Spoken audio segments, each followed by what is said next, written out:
Hi! మళ్ళీ ఇంకొక ఉత్కంఠమైన match జరిగిందండి. అది కూడా టేబుల్ టాపర్‌లో జరిగింది. ఏదైతే కేకేఆర్ అలానే రాజస్థాన్ రాయల్స్ టేబుల్ టాప్‌లో 2లో ఉన్నాయో, ఆ రెండిటి మధ్య మ్యాచ్ అయితే చాలా ఉత్కంఠభరితంగా జరిగింది. ఎందుకంటే ఫస్ట్ బ్యాటింగ్ చేసి 223 పరుగులు చేసిన కేకేఆర్ అయితే మ్యాచ్ అయితే ఓడిపోయింది. 2 వికెట్ల తేడాతో అయితే మ్యాచ్ ఓడిపోయింది.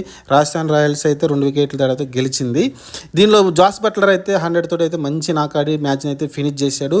మీరు లాస్ట్ 4, 5 ఓవర్లు చూసుకుంటే వరుసగా అయితే మీకు 15 పరుగులు తక్కువ అయితే టార్గెట్ని అయితే దగ్గర తీసుకుంటూ వచ్చాడు. ఎందుకంటే ఆ టైంలో ప్రతి ఓవర్కి 17 పరుగులు. ఎందుకంటే ఒక పక్కన వికెట్లు పడిపోతూ ఉన్నాయి. అతనికి ఎవరు సహకారం అందించాల. మిడిల్ ఆర్డర్లో ఒకే ఒక బ్యాట్స్మెన్ రియాన్ పరాగ్ ఒక్కడే సహకారం అందించాడు. అంతమించి వేరే బ్యాట్స్మెన్ ఎవరు కూడా మధ్య లాస్ట్లో పోవెల్ కొంచెం సహకారం అందించాడు. అంతమించి ఎవరు ఏ బ్యాట్స్మెన్ కూడా అయితే అతని సహకారం అందించలేదు. వీళ్ళిద్దరు సహకారంతో అయితే వాళ్ళు కూడా ఏదో 50లు చేయలేదు, జస్ట్ 30లు 20లు చేశారు తప్ప పెద్ద స్కోర్లు అయితే చేయలేదు. కానీ వాళ్ళిద్దరు సహకారంతో అయితే మ్యాచ్ని అయితే ఫినిష్ చేశాడు. అతను ఆడిన లాస్ట్ 3 ఓవర్లు